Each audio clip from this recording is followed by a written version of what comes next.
caminar. Primera Tesalonicenses, capítulo 1, vamos a leer del versículo 2 hasta el versículo 10. Dice así la palabra del Señor.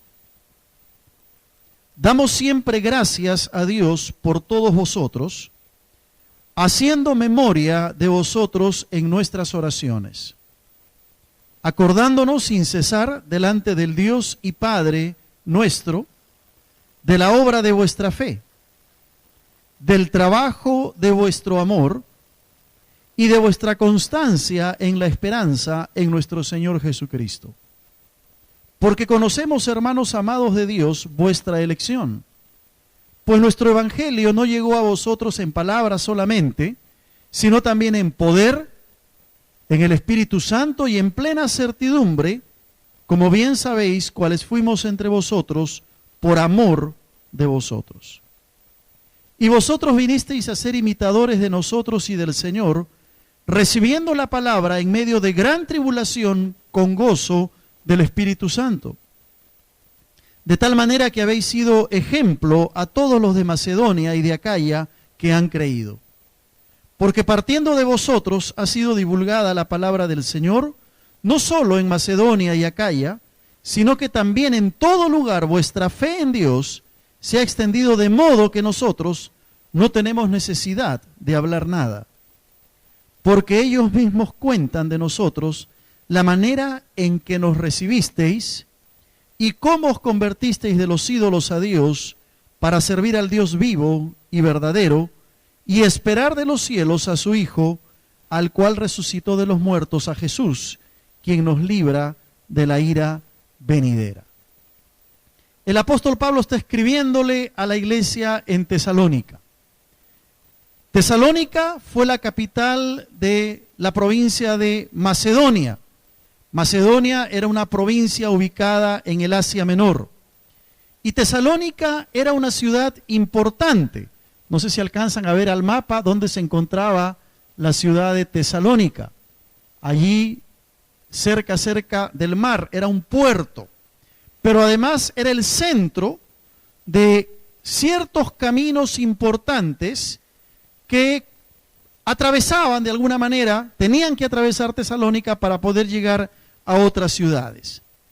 Y fue en el segundo viaje misionero del apóstol Pablo que el apóstol llega a esta ciudad de Tesalónica. Dice la Escritura, el libro de Hechos, que había partido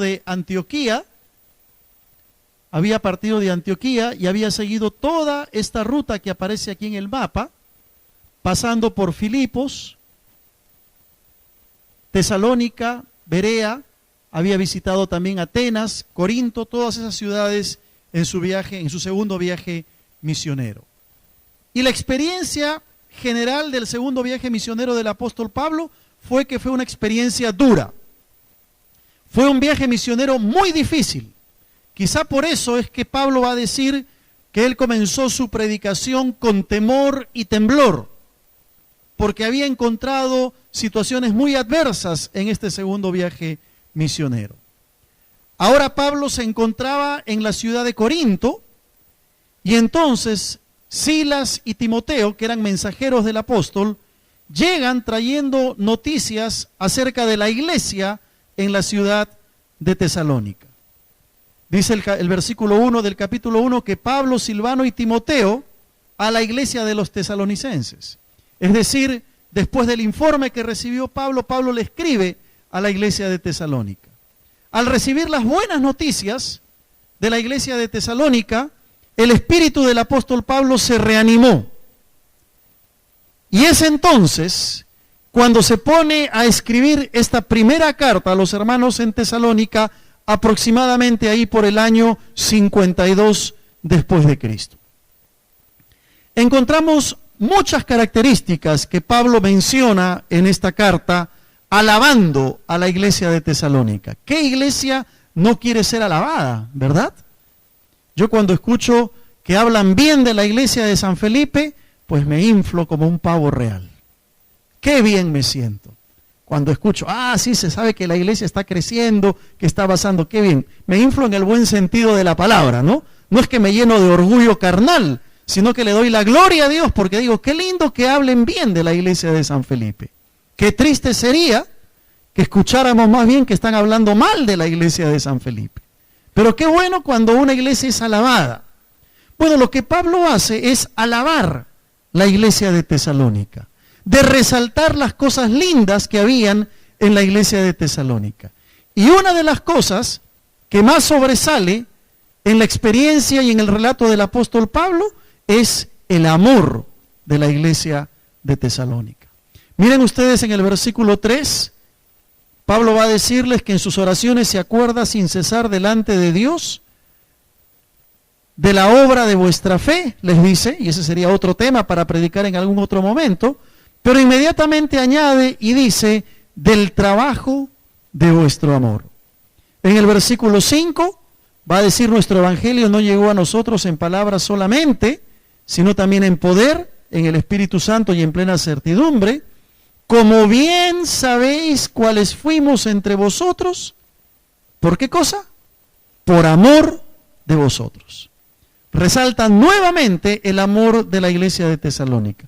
En el versículo 7 va a decir, habéis sido ejemplo a todos los de Macedonia y de Acaya que han creído. Evidentemente, la iglesia de Tesalónica había sido ejemplo en amor a toda la región donde la iglesia se encontraba. En el versículo 9 va a decir, ellos mismos cuentan de nosotros la manera en que nos recibisteis. Evidentemente, estaban recibiendo a Pablo, a Timoteo y a Silas con una actitud de amor. Entonces Pablo se encarga de resaltar de una manera categórica el amor que había en la iglesia de Tesalónica. Era una iglesia que respiraba amor. Era una iglesia que compartía el amor. Era una iglesia que sabía dar amor a sus hermanos. A tal punto que todos aquellos que estaban en la región de Macedonia, en Acaya, otra región más lejana, habían escuchado de que la iglesia de Tesalónica era una iglesia que se amaba. Era una iglesia que practicaba el amor. Era una iglesia donde el amor era una marca característica y una evidencia del obrar de Dios. Ahora la pregunta que tenemos que hacernos es, ¿de qué tipo de amor está hablando Pablo? Y la respuesta es muy sencilla.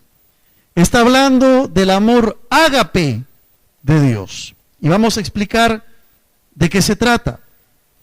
Si bien es cierto, todos estos textos tienen que ver con el amor que la iglesia de Tesalónica mostraba a los demás, es interesante que en el idioma original, la palabra que se usa para traducir por amor en el versículo 3 es la palabra ágape.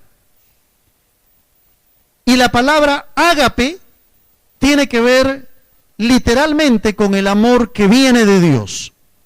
En el idioma griego, en la antigüedad, habían por lo menos 4 palabras que se usaban para hablar de amor. Por ejemplo, una de las palabras era la palabra eros. Pero la palabra eros era una palabra que se usaba cuando en el griego se quería referir al amor erótico, al amor sexual. Se usaba entonces la palabra eros.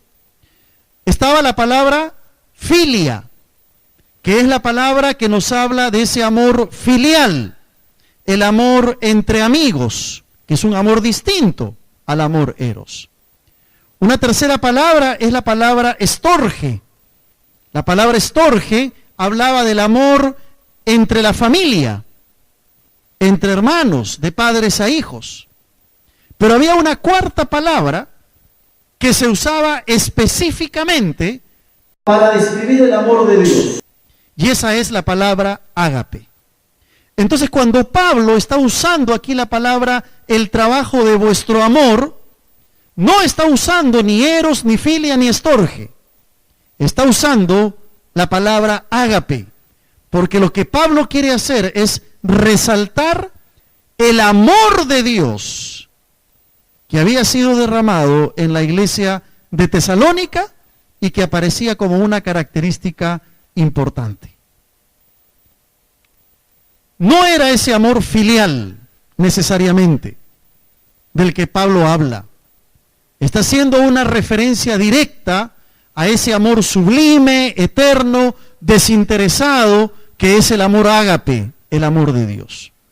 Y yo creo que aquí nosotros tenemos que hacer un alto como iglesia de San Felipe y preguntarnos qué tipo de amor practicamos en nuestra iglesia.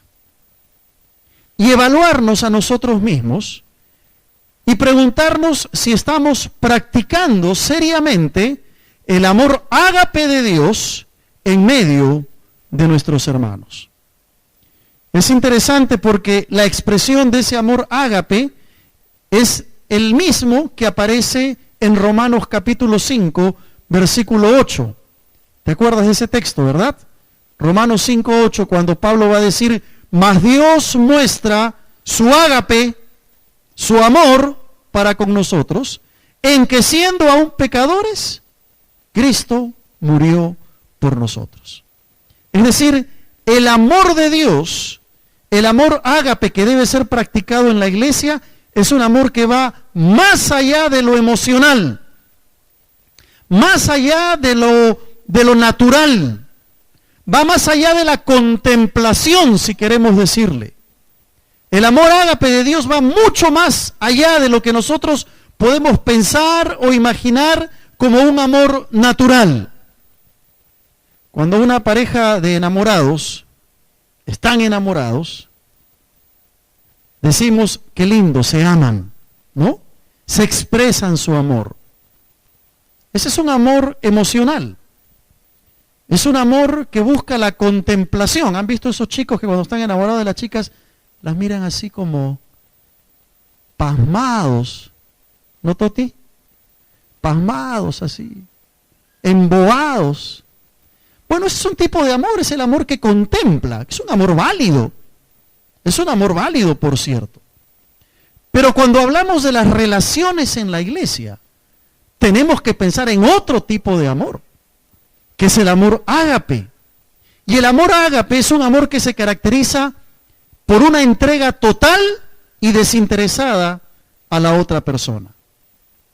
Una entrega completamente desinteresada hacia las otras personas. Y creo que como iglesia, que está llamada a ser una comunidad de amor, debe entender que el amor de Dios es aquel que tiene que ser practicado para que sea de bendición en la vida de la iglesia. Y hermanos, el amor de Dios es un amor sobrenatural. ¿Acaso tú puedes entender la infinitud del amor de Dios?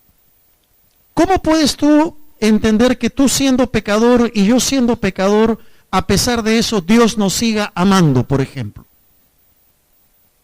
¿Cómo podemos entender que a pesar de que a veces somos infieles, Dios se mantiene fiel? Porque el amor de Dios va mucho más allá de nuestra comprensión. El amor de Dios va mucho más allá de lo que siquiera podemos imaginar con nuestra mente limitada. Ese amor es el que Dios quiere que practiquemos en nuestra iglesia.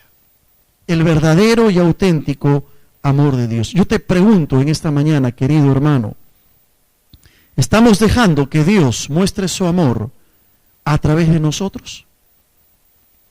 ¿Estamos dejando que Dios muestre su amor y sea de bendición hacia el prójimo, hacia nuestros hermanos y hacia los demás? Los que conocemos al Señor tenemos esa posibilidad de experimentar el amor de Dios y ponerlo en práctica. Y tenemos la posibilidad de ser receptores del amor de Dios, pero no para guardarlo para nosotros, sino para compartirlo con aquellos que necesitan experimentar el amor de Dios, sea en la iglesia o fuera de la iglesia. Ahora, si tú no conoces a Dios, si no le has entregado tu vida al Señor, no puedes poner en práctica este tipo de amor ágape. La única forma como tú podrás poner en práctica el verdadero amor de Dios en tu vida es cuando tú conozcas a Dios, cuando le entregues tu vida y cuando dejes que el Señor haga una operación en ti, cambiando todo aquello que hay que cambiar, y cuando tú con un corazón dispuesto le digas, Señor, aquí está mi vida, te recibo en mi corazón. Pero de otra manera, no será para ti posible poner en práctica el amor de Dios. Ahora es interesante que en el versículo 3 de nuestro pasaje en Primera de Tesalonicenses, en el capítulo 1, en el versículo 3, Pablo habla y dice, usa una expresión muy interesante, dice, el trabajo de vuestro amor. Pablo está hablando del trabajo de vuestro amor. Es decir, está señalando que este tipo de amor para nosotros es algo que requiere esfuerzo. Es algo que requiere trabajo, que no es fácil de cumplir. ¿Por qué razón? Porque ni tú ni yo tenemos la facultad de amar plenamente con el amor de Dios. Somos seres limitados, somos seres pecadores, somos personas naturales que cometemos errores y nos cuesta amar con el amor de Dios. Así que aquí se nos presenta un desafío a cada uno de nosotros, que por naturaleza, ¿verdad?, somos egoístas, envidiosos, celosos, que miramos al mundo con nuestros ojos y no con los ojos de Dios. Si queremos amar con el amor de Dios, hermano querido, escúchame bien, si queremos amar con el amor de Dios, tenemos que mirar el mundo y a nuestro prójimo con los ojos de Dios. No podremos poner en práctica el amor de Dios porque no es parte de nuestra naturaleza. Tú y yo somos seres carnales, egoístas, buscamos nuestro bienestar, buscamos nuestro bien, somos celosos, somos envidiosos. Y a menos que el amor de Dios se derrame en nosotros y que nos lleve a mirar al mundo y a los demás con los ojos de Cristo, no estaremos poniendo en práctica el verdadero amor de Dios. Hay una canción de Santiago Benavides que estuvo aquí con nosotros hace algún tiempo y que Dios mediante lo tendremos nuevamente en nuestra iglesia en el mes de noviembre. Hay una canción en la que él pregunta y dice, ¿cómo es la mirada de Jesús? Y empieza a narrar cómo sería la mirada de Jesús. Y se pregunta y dice, ¿cómo es la mirada de Jesús para el que se siente estrella por el auto que maneja? ¿Cómo es la mirada de Jesús para aquella chica que quiere ser una modelo? Y él pregunta y dice, imagínate cómo lo mira Jesús. Si él mira con el amor con que un padre mira a un hijo, y mira viendo la historia que hay detrás, si él mira con el perdón que costó su sacrificio, imagínate cómo mira Jesús. ¿Cómo es la mirada de Jesús para aquel que es tu enemigo? Dice la canción. Y así tengas 1000 motivos para aquel hombre malvado que fue un niño maltratado. Imagínate cómo lo mira Jesús. Y la canción continúa y dice, cuando haya quien te asuste, te incomode o te disguste, cuando creas que alguien no merece amor, cuando sientas que encontraste a quien mirar con desprecio, imagínate cómo lo mira Jesús. Y la canción termina diciendo, imagínate para que así mires tú. ¡Qué tremendo! ¿Cuánto nos cuesta mirar a la humanidad y al prójimo con los ojos de Jesús? El desafío que tú y yo tenemos por delante es mirar a la gente como el Señor los mira. Y te aseguro que el Señor siempre los mira con amor. A veces nosotros miramos con desprecio. A veces miramos con orgullo. A veces miramos menoscabando a la persona. Jesús no los mira así. Jesús los mira con amor. Y esto tiene que ver con el amor de iglesia. Tiene que ver con lo que decíamos la semana pasada de ser un verdadero discípulo de Cristo. Jesús nos mandó a amar aún a nuestros enemigos. ¿No es verdad? Él no nos dijo, mira, si sientes amor, o si quieres amar, o si la persona te cae bien, ámala. No. Él nos dijo, amaos los unos a los otros. y en la experiencia del creyente, el amor es un imperativo.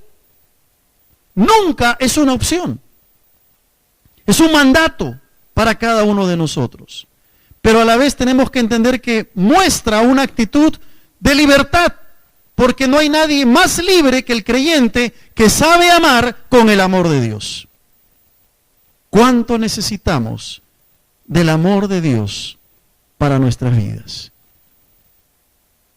Tendemos a mirar a las personas desde nuestra perspectiva, desde nuestra óptica. Bueno, no me cae bien. Esta persona es así o es asá. Esta persona no es amable y por lo tanto no la amo. Claro, no lo decimos con nuestros labios, pero con nuestras actitudes a veces lo expresamos. A veces con nuestras actitudes lo estamos demostrando. Una madre tenía la costumbre de colgar en una pizarra de su casa una serie de cosas que su niño de 12 años tenía que hacer cada vez que regresaba del colegio. Y todos los días la madre le dejaba lavar los platos, hacer tu cama, barrer la sala, ciertas cosas para que el niño las hiciera. Y el niño cuando venía de la escuela se ponía a hacer lo que la mamá le había dicho que hiciera.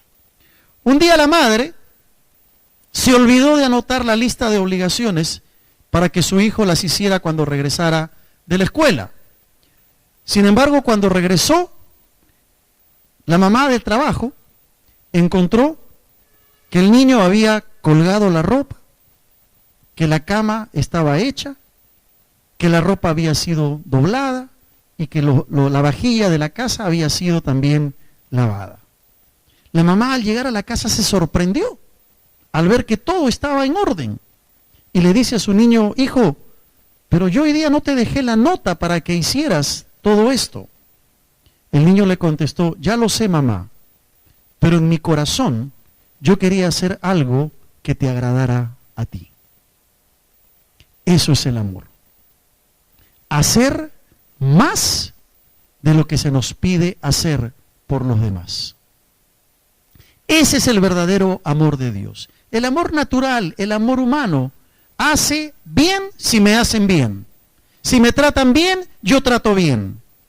Si son buenos conmigo, yo soy bueno también con la persona. Pero el amor de Dios responde más allá de las expectativas que las personas puedan tener.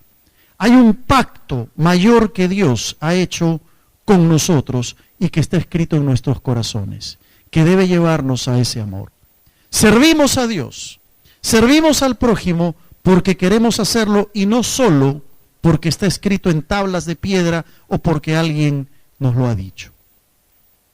Ahora bien, ¿de qué maneras prácticas se expresa el amor en la iglesia? Yo voy a mencionar solamente 4 aspectos, 4 expresiones prácticas del amor de Dios que tiene que darse en la iglesia. La primera es a través de la preocupación, ¿no es cierto? Preocuparnos por los demás.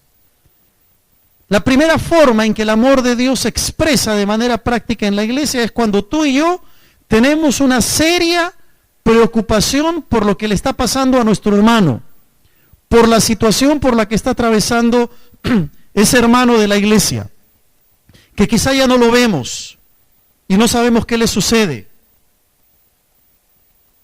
Esa preocupación se expresa a través de una llamada telefónica, a través de una visita, preguntando a algún familiar acerca de la determinada situación por la que está pasando. Pero tiene que haber preocupación. No podemos ser indiferentes los unos con los otros. En la iglesia del Señor no hay espacio para la indiferencia. La preocupación tiene que ser algo que todos compartamos en la vida de la iglesia.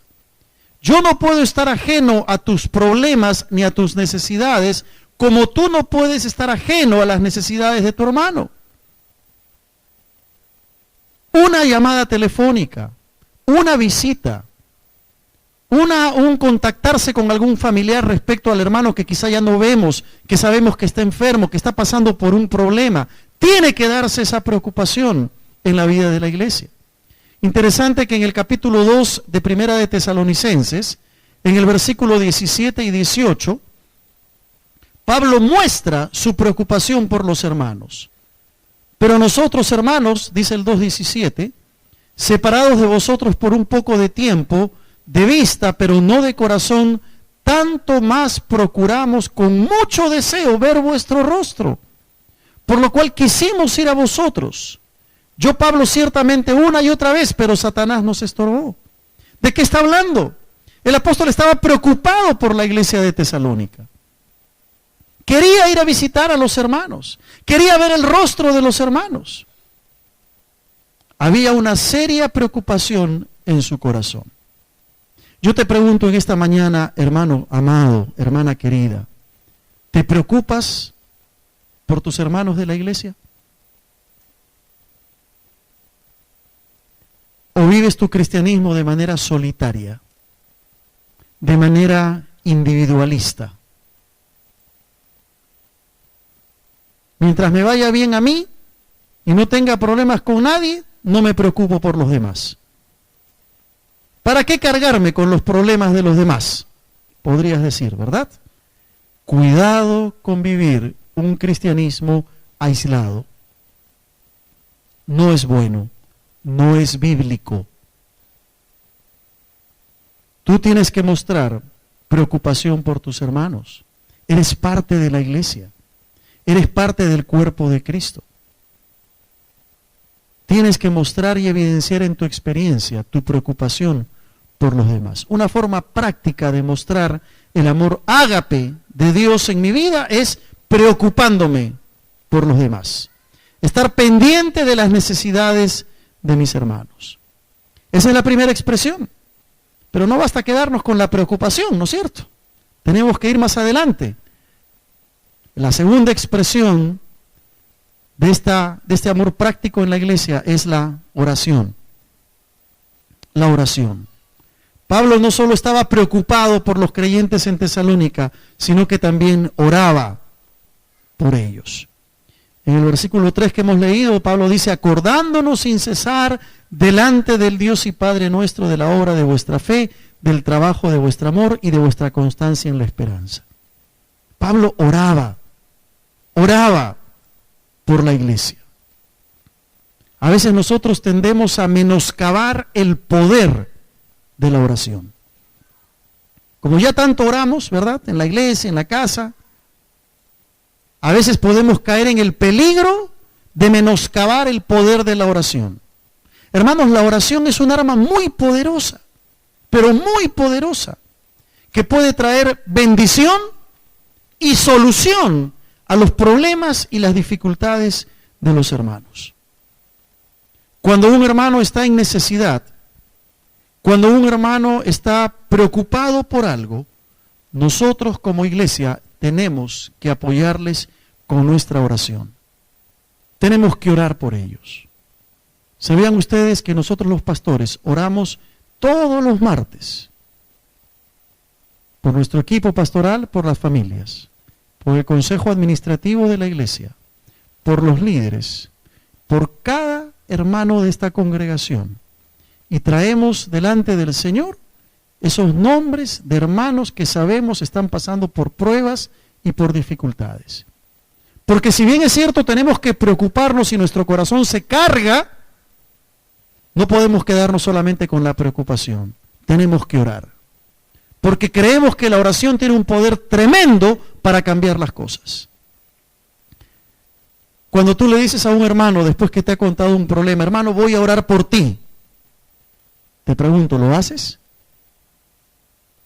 Debes de cumplir tu promesa que le has hecho a ese hermano de orar por él y de orar por ella. No lo dejes en una declaración teológica. Sí, hermano, voy a orar por ti. Y luego te olvidas y nunca más oras. La práctica de la oración es una evidencia del amor. Por eso es que animamos a los hermanos a venir a orar los días miércoles, a orar los unos por los otros, en nuestros ministerios, desarrollar la oración, porque necesitamos orar los unos por los otros para ver la mano de Dios obrando en nuestra iglesia.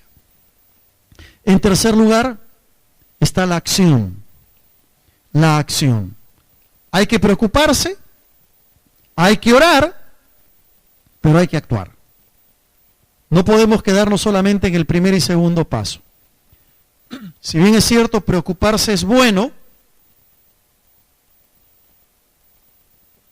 y preocuparse trae apoyo a las personas que están en dificultad, si bien es cierto, orar es muy bueno, porque nos permite traer al hermano a la presencia del Señor, tenemos que reconocer que muchas veces vamos a requerir accionar nuestra voluntad. Actuar de manera concreta, de manera específica, para que el amor de Dios se muestre. Compartir el amor de Dios trae bendición al que lo recibe, pero también al que lo da. Y a veces el accionar tiene que ver con sencillamente poner tu brazo alrededor de tu hermano y decirle, hermano, vamos a orar por esto. El Señor te va a sacar de esta dificultad, el Señor te va a sacar de esta prueba. Otras veces el amor tendrá que mostrarse de una manera práctica. A veces uno por amor tendrá que obsequiarle al hermano algo que el hermano necesita o invitarle a comer, ¿verdad? El amor tiene que expresarse de maneras prácticas en la experiencia del cristiano. El amor debe ser un camino de ida y de vuelta para la iglesia. Mira Primera de Juan capítulo 3, versículo 17 y 18. Primera de Juan capítulo 3, 17 y 18. Pero el que tiene bienes de este mundo y ve a su hermano tener necesidad y cierra contra él su corazón, ¿cómo mora el amor de Dios en él? Hijitos míos, no amemos de palabra ni de lengua, sino de hecho y en verdad. ¿Más claro? Imposible, ¿no? La palabra del Señor claramente nos exhorta a que el amor tiene que expresarse de manera práctica. Si tú tienes la posibilidad y la bendición de ayudar a tu hermano y cierras tu corazón, ¿cómo mora el amor de Dios en ti? Dice Juan. No amemos solamente de palabra, amemos de hecho, amemos de verdad. Y 1 Tesalonicenses 2, en nuestro pasaje, en el versículo 8 y 9, que es el pasaje que estamos estudiando, muestra que la gente sabía lo que pasaba en la iglesia. La última parte va a decir Pablo en el versículo 8 de 1 Tesalonicenses, capítulo 2, versículo 8 y 9, Pablo va a decir, tan grande es nuestro afecto por vosotros que hubiéramos querido entregaros no solo el Evangelio de Dios, sino también nuestras propias vidas, porque habéis llegado a sernos muy queridos. Porque os acordáis, hermanos, de nuestro trabajo y fatiga, cómo trabajando de noche y de día para no ser gravosos a ninguno de vosotros, os predicamos el Evangelio de Dios. Era una iglesia que sabía actuar. Pero finalmente, si bien es cierto el amor se expresa en preocupación, oración y acción, también se expresa en dedicación. En dedicación. El versículo 5 de 2 Tesalonicenses, capítulo 3, versículo 5, el apóstol Pablo va a decir, y el Señor encamine vuestros corazones al amor de Dios y a la paciencia de Cristo. Está hablando de dedicación. Muchas veces hay que hacerle un seguimiento a ese hermano que nos contó su problema. Hay que estar pendientes, dedicados a ver si se solucionó el problema del hermano. Esto implica dedicación. No es solo ayudar a solucionar el problema y dejarlo allí. Hay que ver cómo fueron las cosas. Que la persona se sienta respaldada, se sienta apoyada. Pablo se dedicó a ver cómo estaban los hermanos en Tesalónica y escribe esta segunda carta que aparece allí. El Señor encamine vuestros corazones al amor de Dios. Hermanos, hemos sido muy prácticos en esta mañana. Yo quisiera preguntarte ya para ir terminando, ¿qué tipo de amor estás mostrando en la iglesia? ¿Es el amor ágape de Dios? que lo da todo, que marca tu vida como una muestra hacia los demás. Estás mostrando de manera práctica este amor, preocupándote por los demás, orando por tu hermano, actuando y dedicándote a ellos. ¿O estás viviendo un cristianismo individualista, solitario, aislado de los demás? Que el Señor nos dé de su gracia para poder amar con el amor de Dios. Él nos ha amado de una manera incomprensible para nosotros. Él nos ama a pesar de nosotros mismos, a pesar de quienes somos, a pesar de nuestras miserias y pecados. Dios nos ama. ¿Por qué nosotros no vamos a amar a los demás de manera práctica y tangible? Y si no has experimentado el amor de Dios en tu vida, hoy puedes empezar a vivirlo de una manera práctica en tu corazón.